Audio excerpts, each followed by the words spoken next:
નમસ્કાર, સમાચારો સાથે હું છું જયેશ। અમદાવાદથી મહત્વપૂર્ણ સમાચાર, જ્યાં વધુ એક આતંકીને ઝડપી પાડવામાં એટીએસને મળી છે મહત્વપૂર્ણ સફળતા। અહીંના સમા પરવીન નામની મહિલા એ આતંકીની ધરપકડ કરાઈ છે। અગાઉ ઝડપાયેલા 4 આતંકીના સંપર્કમાં આ મહિલા હતી। કર્ણાટકના બેંગાલુરુથી મહિલા આતંકીને ઝડપી લાવવામાં આવી છે। ગુજરાત એટીએસની તપાસમાં કેટલાક ચોંકાવનારા ખુલાસા સામે આવ્યા છે। દેશ વિરોધી વિડીયો અપલોડ કરી જેહાદી કૃત્યનું ષડયંત્ર હતું।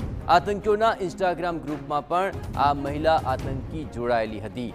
ગુજરાત એટીએસ દ્વારા આતંકીની વધુ પૂછપરછ હાથ ધરવામાં આવી છે, જેમાં હજુ પણ મહત્વપૂર્ણ ખુલાસા થઈ શકે છે। પરંતુ આ આતંકી કનેક્શનની અંદર એક મહિલા આતંકી પણ જોડાઈ હોવાની વિગતો મળી રહી છે।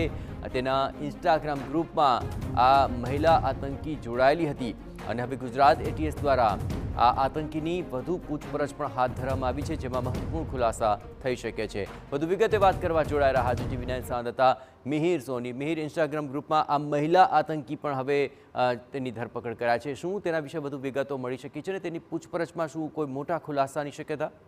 લઈને ગુજરાત એટીએસે વધુ એક આતંકીની ધરપકડ કરી છે, જે મહિલા આતંકી છે કે જે કર્ણાટકથી આ મહિલાની ધરપકડ છે તે કરવામાં આવી છે। અગાઉ જે પકડાયેલા 4 આતંકી સાથે જ તેનો સીધો સંપર્કમાં હતો અને સાથે જ જે ગ્રુપ, જે ઇન્સ્ટાગ્રામનું ગ્રુપ હતું, તે ગ્રુપમાં પણ આ જે મહિલા આતંકી હતી તે જે આ જ રીતના દેશ વિરોધી વિડીયો અપલોડ કરી અને જેહાદી કૃત્યનું આખું ષડયંત્ર કરવામાં સામેલ હતી।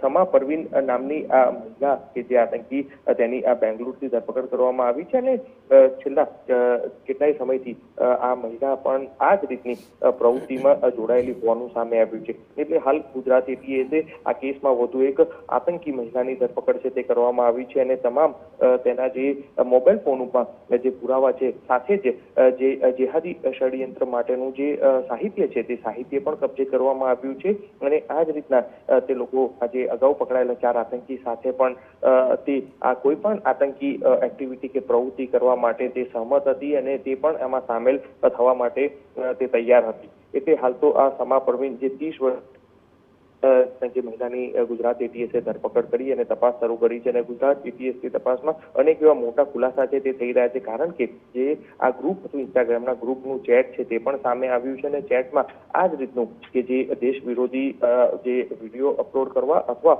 જેહાદી કૃત્ય માટે કઈ રીતનું આખું ષડયંત્ર કરવું, તેને લઈને આખી આ યોજના છે તે કરતા હતા અને જેને લઈને હાલ ગુજરાત એટીએસે વધુ એક સફળતા મળી છે અને આ મહિલા જે આતંકીની ધરપકડ કરી અને વધુ તપાસ શરૂ કરી છે।